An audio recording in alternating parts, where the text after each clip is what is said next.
इस कार्यक्रम के पुण्यार्चक हैं स्वर्गीय श्रीमान सेठ माणिकलाल उगरचंद शाह एवं स्वर्गीय श्रीमती विमल श्री माणिकलाल शाह की पुण्य स्मृति में पुत्र पुत्रवधू पौत्र पौत्री बेटी दामाद एवं समस्त शाह परिवार। ओम नमः सिद्धेभ्यो। नमः श्रीवर्धमानाय निर्धूतकलिलात्मने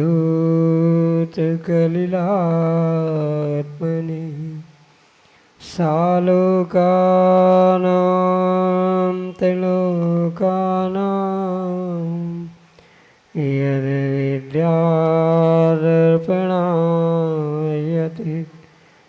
यद्विद्यादर्पणायते।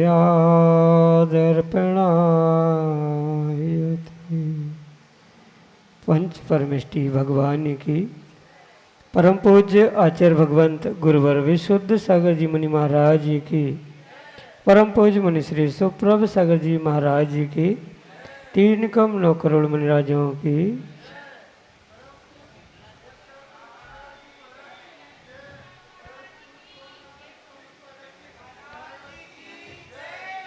मन का छोटा सा विकल्प बड़े दुख का कारण बन सकता है, क्योंकि विकल्प तो विकल्प ही होता है और विकल्प विकल्पों को ही बढ़ाने वाला होता है। लेकिन जब उसी विकल्प में समीचीनता आती है तो वही विकल्प निर्विकल्पता की ओर ले जाता है, और जब उस समीचीन विकल्प का सम्यक समाधान हमें किसी निर्ग्रंथ गुरु से प्राप्त हो जाता है तो निश्चित ही वह हमारे कल्याण का मार्ग खोल देता है।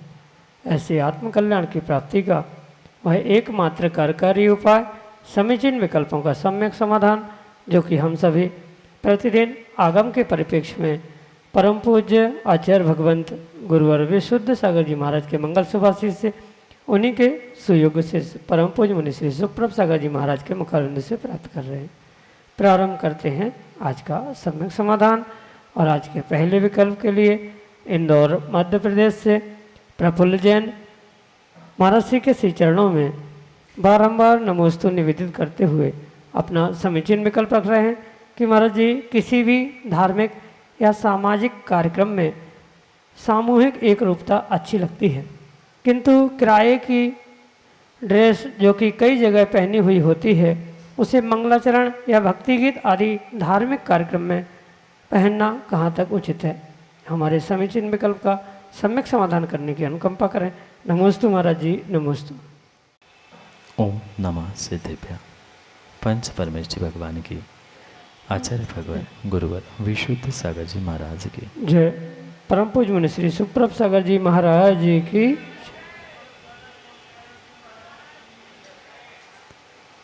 ये वास्तव में बहुत अच्छी बात है कि कहीं सामूहिक सामाजिक कार्यों में एक रूपता के रूप में एक यूनिफॉर्म एक ड्रेस प्राप्त हो, पर ये कहीं ना कहीं उस एक रूपता के चक्कर में अगर अशुद्धि या कहीं ऐसा कार्य हो रहा है जो उस आगम धर्म आदि की परिप्रेक्ष्य में विपरीत रूप से दिख रहा है तो वह योग्य नहीं हो सकता।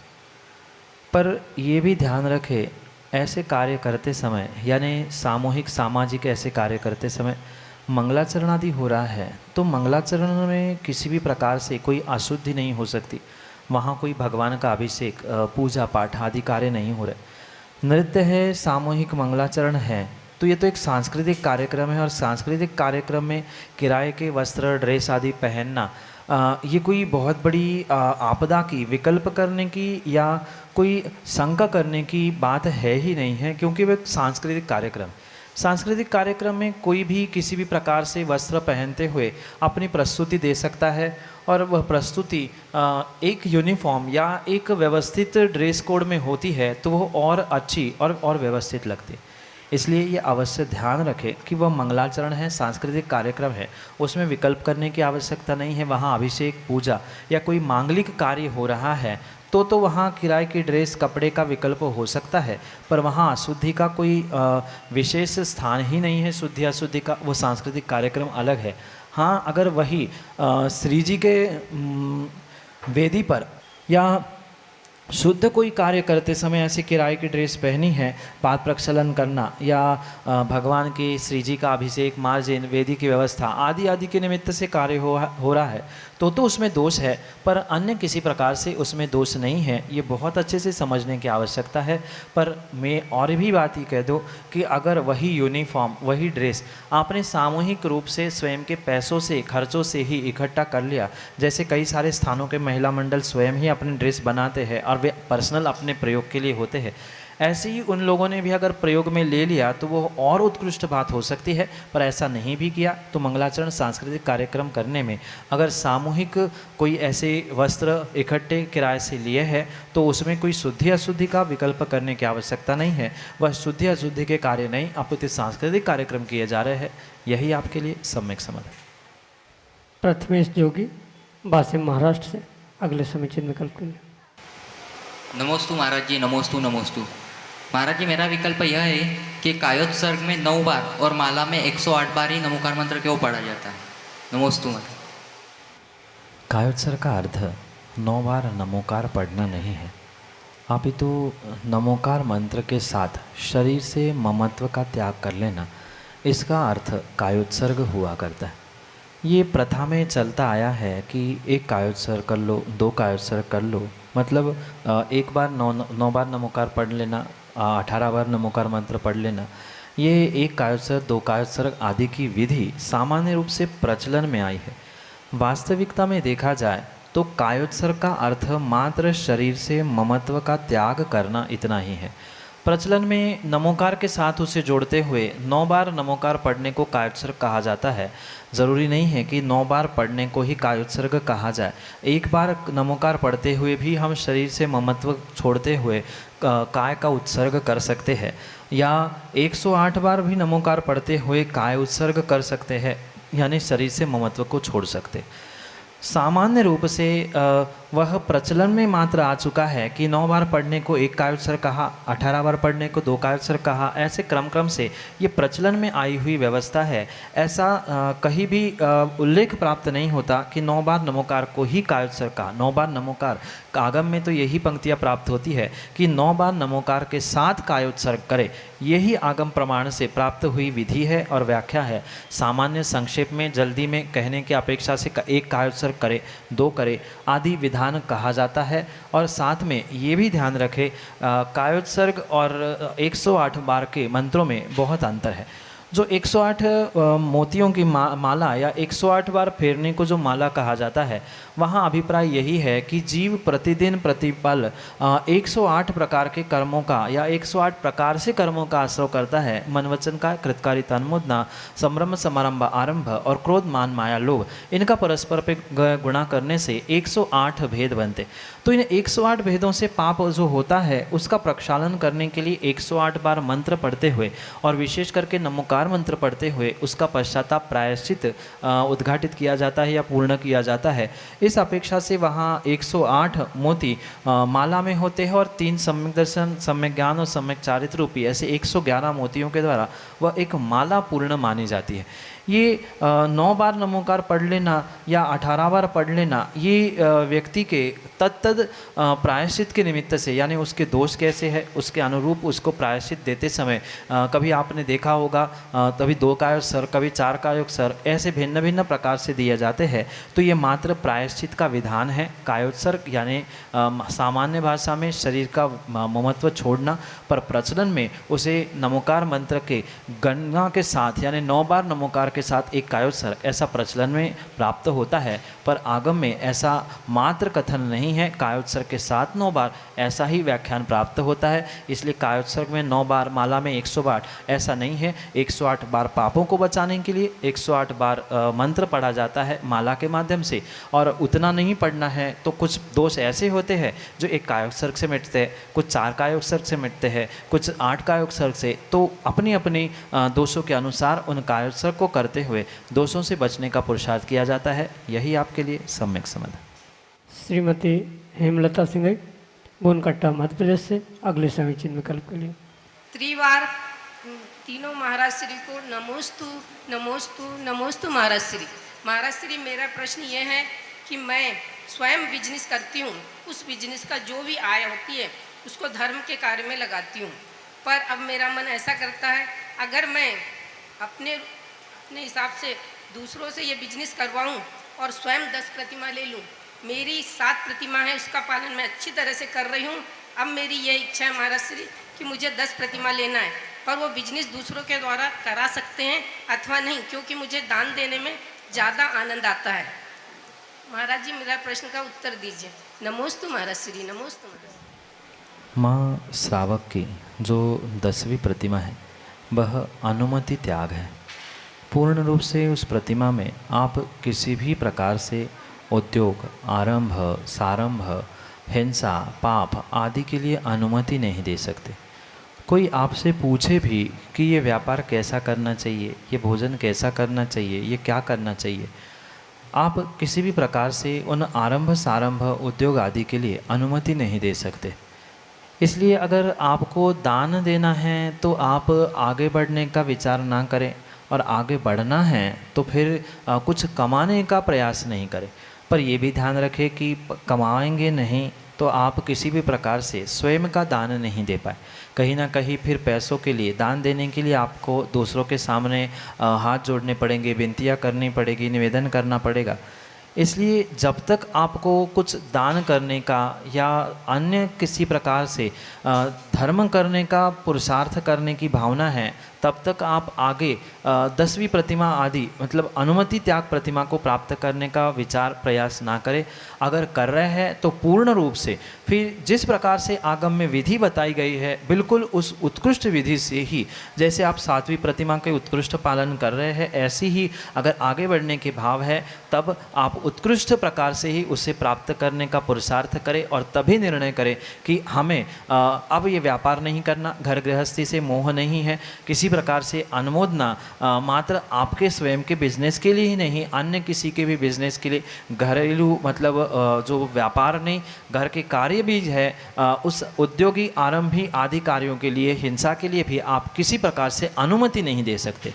इसलिए ये ध्यान रखें, आगे बढ़ना है, 10वीं प्रतिमा को प्राप्त करना है तो आप अनुमति का त्याग करते हुए ही उत्कृष्टता से पालन करने का प्रयास करें। और उतनी उत्कृष्टता, उतनी दृढ़ता नहीं ला पा रहे हैं, दान देने की भावना है आदि कोई अन्य कार्य है, तो 7वीं प्रतिमा पालन करना उसमें कोई दोष नहीं है। ये विकल्प ना करें कि मात्र प्रतिमाओं की संख्या या प्रतिमा बढ़ाने से ही पुण्य मिलेगा। 2 प्रतिमाधारी भी प्रचुर मात्रा में कर्मों की निर्जरा कर सकता है, और 10 प्रतिमाधारी भी अगर आगम के अनुकूल चर्या नहीं करता है तो वो भी पाप का आश्रयबंध कर सकता है। इसलिए प्रयास यही करें कि जितनी प्रतिमा है उस प्रतिमाओं को उत्कृष्टता से, उत्कृष्ट भावों के साथ, उत्कृष्ट चर्या के साथ प्राप्त करने का प्रयास करें। यही आपके लिए सम्यक समाधान। श्रीमती प्रिया सिंह ललितपुर उत्तर प्रदेश से अगले समीचीन विकल्प करें। नमोस्तु महाराज श्री, नमोस्तु। जगत के सभी जीवों की ओर से आपको बारंबार नमोस्तु महाराज जी।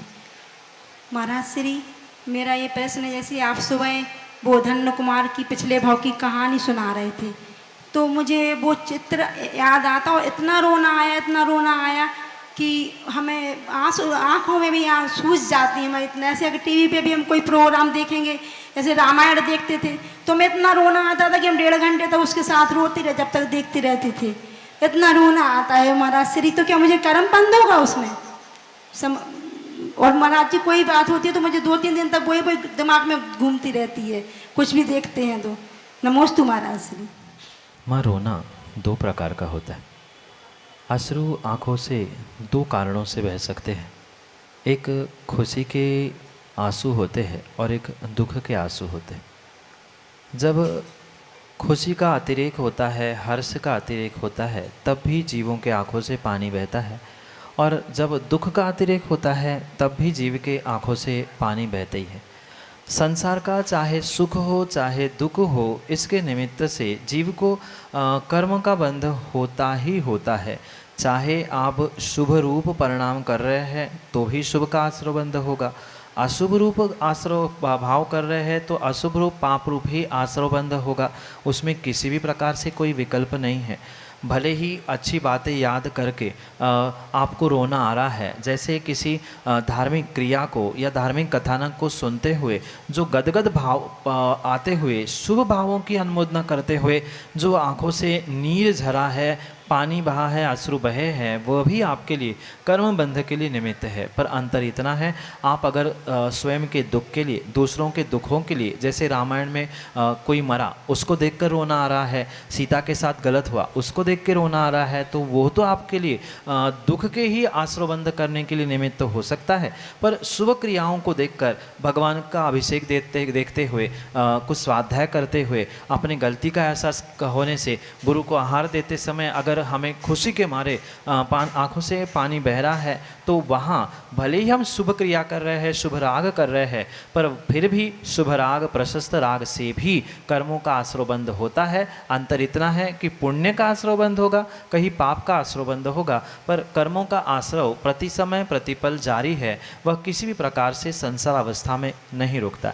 इसलिए विवेक रखें, कम से कम हम दुख के आंसुओं की अपेक्षा से प्रशस्त राग से, यानी देवशास्त्र गुरु के प्रति राग को प्राप्त होने से जो आंसू गिर रहे हैं, छलक रहे हैं, उससे आपको कथनचित पुण्य का आश्रय हो सकता है। पर वहाँ भी कुछ छल कपट, मायाचारी या अन्य भी भावों का प्रदर्शन चल रहा है, या दीनहीन भावना आ रहे हैं कि वो उसने हार दिए, हम नहीं दे पा रहे, वो ऐसा कर रहा है, मैं नहीं कर पाऊँ, ऐसा अगर दीनहीन भावों से आंखों में पानी आ रहे हैं या अन्य किस कारण से आ रहे हैं, उसको समझते हुए ही आपको पुण्य या पाप रूप बंध को, आश्रय को समझने की आवश्यकता है। पर यह निर्णय करें कि आश्रय बंध जारी है, उसमें कोई रुकावट नहीं है। चाहे आप खुशी के आंसू रो, चाहे आप दुख के आंसू रो, या कोई मगरमच्छ के भी आंसू रोए, तो भी उसे कर्मबंध होगा ही होगा, इसमें कोई भी शंका विकल्प नहीं है। यही आपके लिए सम्यक समझ।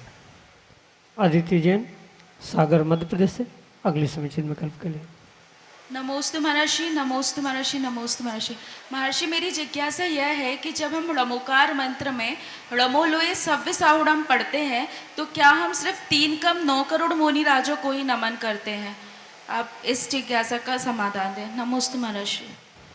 णमोकार मंत्र में जो अंतिम पद है, णमो लोहे सव्य साहुड़म, वहाँ मात्र किसी द्रव्यलिंगी की वंदना, अर्चना या नमस्कार नहीं है। वहाँ तो मुख्यतः पूर्ण रूप से भावलिंगी निर्ग्रंथ मुनिराजों की ही है, क्योंकि ऐसे कई द्रव्यलिंगी मुनिराज इस संसार में हैं जो मात्र द्रव्य भेष धारण कर रहे हैं, पर उनका निर्वाण कभी संभव नहीं। और पंच परमेष्ठी में जो साधु परमेष्ठी स्वीकार किए जाते हैं, वे द्रव्यलिंगी नहीं होते, अपितु भावलिंगी ही हुआ करते। इसलिए नमो लोहे सव्य साहुड़म पढ़ते समय हमें जो स्मरण करना चाहिए उन मुनियों के बारे में, वे मात्र 3 कम 9 करोड़ ही मुनिराज होते हैं, क्योंकि उतने ही भावलिंगी मुनिराज होते हैं। अन्य कोई भी भावलिंगी मुनिराज के रूप में स्वीकार नहीं किए। पर ये भी इसमें विशेषता समझने की आवश्यकता है कि ये 3 कम 9 करोड़ मुनिराज 6ठे गुणस्थान से लेके 14वें गुणस्थान की पूर्ण संख्या एकत्रित करते हुए प्राप्त हुई है। क्योंकि 13वें गुणस्थान में वे अरिहंत बन चुके हैं, 14वें गुणस्थान में भी वे अरिहंत है, तो उतनी संख्या और कम करते हुए हमें 6ठवें गुणस्थान से लेके 12वें गुणस्थान तक जो मुनिराज, निर्ग्रंथ मुनिराज होते हैं, उनकी ही अपेक्षा से हमें वहाँ नमस्कार करने की आवश्यकता है। भले ही हम 3 कम 9 करोड़ मुनिराजों को नमस्कार मान रहे हैं, कर रहे हैं, उसमें कोई भी दोष नहीं है, पर ये ध्यान रखें वहाँ मात्र और मात्र भावलिंगी मुनिराजों की ही अपेक्षा से है, क्योंकि परमेष्ठी में द्रव्यलिंगी मुनिराज नहीं होते। वहाँ पर पंचम परमेष्ठी, साधु परमेष्ठी में भावलिंगी मुनिराजों को ही ग्रहण किया जाता है। इसलिए उनकी ही संख्या की अपेक्षा से उनको ही स्मरण करते हुए नमो लोहे सव्य साहुड़म पद को पढ़ने की आवश्यकता है। यही आपके लिए सम्यक समझ। भावना गोरे, मालेगांव, महाराष्ट्र से अगले समीचीन विकल्प के लिए। महाराज जी के चरणों में त्रिवार नमोस्तु नमोस्तु नमोस्तु। उपस्थित मंच पर सभी महाराज जी को मेरा नमोस्तु नमोस्तु नमोस्तु। महाराज जी 6वें अध्याय में सांप्रदायिक आश्रय बताया, उसमें 1 से 7 गुणस्थान बताए। तर शुल्लक शुल्लिका को कितवा गुणस्थान होता है और हमारे जैसे लोगों को कितवा गुणस्थान होता है, कौन सा गुणस्थान होता है? कृपया समीचीन विकल्पों का समीचीन कीजिए। नमोस्तु नमोस्तु नमोस्तु। माँ, सबसे पहले तो ये ध्यान रखें, जो सांप्रदायिक आश्रय है वह पहले से 7वें नहीं अपितु पहले से 10वें गुणस्थान तक होता है। जब कषाय का लोप होता है या कषाय का उपशमन होता है, कषाय की क्षपणा होती है, तभी जाकर जीव उस 10वें गुणस्थान के आगे पहुंचता है। जब तक कषाय है तब तक जीव को पूर्ण रूप से सांप्रायिक आश्रव ही माना जाता है। 11वें ही गुणस्थान में मात्र कषाय से रहित पूर्ण परिणति जीव की होती है। इसलिए 11वें गुणस्थान के आगे ही हमें उस एरियापत आश्रव को समझना होगा। कषाय से युक्त जो आश्रव है वह सांप्रायिक आश्रव ही हुआ करता है। इसलिए पहले गुणस्थान से 10वें गुणस्थान तक वह सांप्रायिक आश्रव ही होता है। रही बात शुल्लक, शुल्लिका और श्रावक आदि की, तो पूर्ण रूप से श्रावक और शुल्लक, शुल्लिका, व्रति आदियों का गुणस्थान चौथा पांचवा ही कहा गया है। शुल्लक या शुल्लिका चाहे 11 प्रतिमाधारी क्यों ना हो, 10वीं प्रतिमाधारी क्यों ना हो या दूसरी प्रतिमाधारी क्यों ना हो, वे परिपूर्ण रूप से व्रती होने से उनका 5वां ही गुणस्थान माना जाता है। जो महाव्रती होते हैं वे 6वें गुणस्थान वर्ती, 7वें आदि आदि आगे बढ़ते जाते हैं। पर जो श्रावक है अगर व्रत से रहित है, अव्रती है, मात्र सम्यक दृष्टि है, तो उसका चौथा गुणस्थान होता है। उसने अगर व्रत धारण किए हैं, मतलब दूसरी प्रतिमा से लेकर 11वीं प्रतिमा को, शुल्लक, शुल्लिका पद को, उत्कृष्ट श्रावक पद को प्राप्त भी क्यों ना किया हो, पर उनका गुणस्थान 5वां ही होता है। वह किसी प्रकार से 6वें गुणस्थान वर्ती नहीं होते। इतना ही नहीं, आरिका का भी 6वां गुणस्थान नहीं होता, उनका भी 5वां ही गुणस्थान होता है। मात्र उनको उपचार से महाव्रती कहा जाता है। जो संस्कार उन पे होते हैं महाव्रतों के ही होते हैं, इसलिए वे कथनचित उपचार से महाव्रती तो होते हैं, पर उनका गुणस्थान 5वां ही होता है। जो मिथ्या दृष्टि है उसका पहला गुणस्थान होता है। ये कोई सोचने, विचारने की, समझने की आवश्यकता ही नहीं है। इसलिए श्रावकों का पहले से लेकर 5वें गुणस्थान, मुनिराजों का 6वें से लेकर आगे के गुणस्थान हुआ करते हैं। शुल्लक, शुल्लिका भी 5वें ही गुणस्थान वर्ती होते हैं। श्रावक व्रती है तो 5वां गुणस्थान है, अव्रती है, सम्यक दृष्टि है तो चौथा है, और मिथ्या दृष्टि है तो पहला है। यही आपके लिए सम्यक समझ। श्रेयांश जैन, LIC, सागर, मध्य प्रदेश से अगले समीचीन विकल्प के लिए मुनि श्री सुप्रभ सागर महाराज, मुनि श्री प्रमोद सागर महाराज को तो नमोस्तु नमोस्तु नमोस्तु। महाराज श्री, मेरा प्रश्न ये है कि ज्ञानी जीव जैसे प्रतिष्ठाचारी पंडित लोग प्रतिमाएं लेने में डरते हैं या वो नहीं ले पाते हैं, और हम अज्ञानी जीव प्रतिमाएं ले लेते हैं, इसमें क्या अंतर है, मुझे ये समझाएं। नमोस्तु महाराज जी, नमोस्तु। किसी श्रावक ने प्रतिमा ले ली तो वह ज्ञानी हो गया, और किसी ज्ञानी पंडित विद्वान शास्त्री ने प्रतिमा नहीं ली तो वह अज्ञानी हुआ। ऐसी सर्वथा व्याख्या करना उचित नहीं है। कथनचित जीव के कर्मों के उदय को समझते हुए इन परिणतियों को भी समझने की आवश्यकता है। आगम में ये परम सत्य जरूर लिखा है, जब जीव को ज्ञान होता है तो वह चारित्र धारण करता ही करता है। पर इसका मतलब ये नहीं है कि कोई अथक मेहनत करते हुए ज्ञान का क्षयोक्षम प्राप्त कर रहा है, वह उस ज्ञान के क्षयोक्षम से पूर्ण रूप से चारित्र को ना पालने से अज्ञानी हो जाए, ऐसा कतई नहीं हो सकता। कभी कभार ज्ञान का क्षयोक्षम है, सम्यक दर्शन है, पर चारित्र मोहिनी का तीव्र उदय चलने के कारण से तीव्र भावना होने पर भी परिस्थिति नहीं बनती जो प्रतिमाएं नहीं ले पाते। या कभी कभार ऐसा भी होता है, श्रावक प्रतिमा तो लेता है पर मात्र कभी कभार दिखावे के लिए, किसी के कहने के लिए भी श्रावक प्रतिमाएं आदि, व्रत आदि भी ले सकता है। ये पूर्ण रूप से निर्णय क्या केवल ही भगवान ही कर सकता है, अन्य कोई भी नहीं कर सकता कि जीव का क्षयोक्षम क्या चल रहा है, किसका उदय चल रहा है, किसकी क्या परिणति चल रही है। हाँ, सामान्य रूप से हम ये कह दे, जिसने चारित्र प्राप्त कर लिया है उसने ज्ञान की अपेक्षा से एक कदम और आगे रखा है। प्रत्येक ज्ञानी पुरुष को, जिसने पढ़ा है कि चारित्र ही उत्कृष्ट अवस्था है, उसको प्राप्त करने के लिए उसको मेहनत करनी होगी, प्राप्त करना होगा। तो तो ही उसका ज्ञान फलीभूत माना जाता है। पर फलीभूत नहीं भी हो पर फिर भी ज्ञान तो ज्ञान होता ही होता है। इसलिए ये अवश्य ध्यान रखें, मात्र प्रतिमा धारण करने से कोई ज्ञानी हो ही ये ज़रूरी नहीं है, और प्रतिमा नहीं धारण करने से कोई अज्ञानी ही हो जाए, ये सर्वथा कथन नहीं। वहाँ जो कथन है वह मात्र चारित्र गुण की अपेक्षा से ज्ञान अज्ञान का कथन है, पर ज्ञान गुण की अपेक्षा से, सम्यक दर्शन की अपेक्षा से ज्ञानी है नहीं है, ये स्वयं का और स्वयंभू का ही निर्णय हो सकता है। माना कि किसी ने चारित्र धारण कर लिया, प्रतिमा धारण कर ली, पर सम्यक दर्शन ही नहीं है, तो चारित्र की अपेक्षा से आप उसे ज्ञानी कह सकते हो, पर सम्यक दर्शन और सम्यक ज्ञान की गुण की अपेक्षा से वह ज्ञानी है ही नहीं है। इसलिए तीनों की एकता से ही वह ज्ञानी का या उत्कृष्टता का परिचय हो करता है। बाद में ये भी बात समझनी होगी, कुछ लोग ज़्यादा पढ़ने से वह पुस्तकों के ग्रंथों के ज्ञान के कीड़े बन जाते हैं, पर चारित्र में उतारना उनके लिए कभी कभार कठिन भी हो जाता है। हो सकता है शायद उसलिए भी वह ज्ञान का प्रयोग मात्र दूसरों को समझाने के लिए करते हैं, डिग्री प्राप्त करते हुए, और स्वयं के आत्मकल्याण के लिए नहीं करते। वे वास्तव में ज्ञानी नहीं है। इसलिए ये दोनों अपेक्षा को समझते हुए ही इसका निर्णय करें, यही आपके लिए सम्यक समाधान।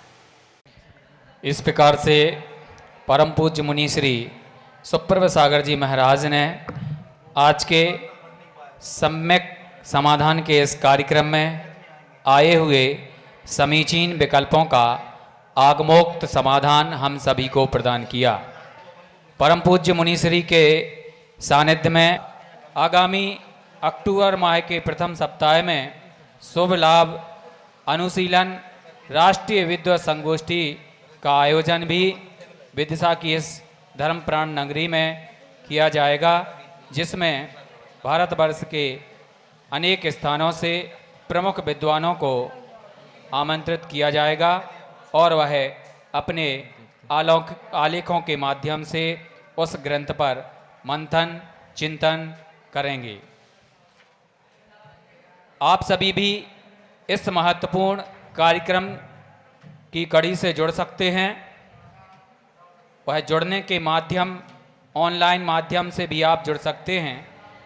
आप हमारे नंबर 8707548811 7415306441 इन नंबरों पर तथा सम्यक.समाधान@gmail.com इस ईमेल आईडी पर भी आप अपने समीचीन विकल्प हम तक प्रेषित कर सकते हैं।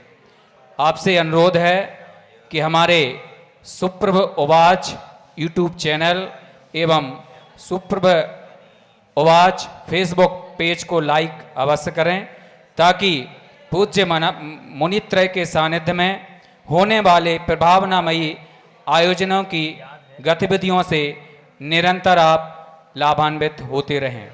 आदिनाथ चैनल पर सम्यक समाधान के इस कार्यक्रम को भी निरंतर श्रवण करते रहें, उनका भी लाभ लेते रहें। आज के इस कार्यक्रम में बस इतना ही। आज के इस कार्यक्रम में जुड़े हुए सभी श्रद्धालुओं की ओर से परम पूज्य मुनित्रय के चरणों में कोटि सा नमोस्तु पूर्वक आज के इस कार्यक्रम को यहीं संपन्न करने की अनुमति चाहेंगे। नमोस्तु गुरुदेव, नमोस्तु गुरुदेव, नमोस्तु। इस कार्यक्रम के पुण्यार्जक थे स्वर्गीय श्रीमान सेठ माणिकलाल उगरचंद शाह एवं स्वर्गीय श्रीमती विमल श्री माणिकलाल शाह की पुण्य स्मृति में पुत्र पुत्रवधू, पौत्र पौत्री, बेटी दामाद एवं समस्त शाह परिवार।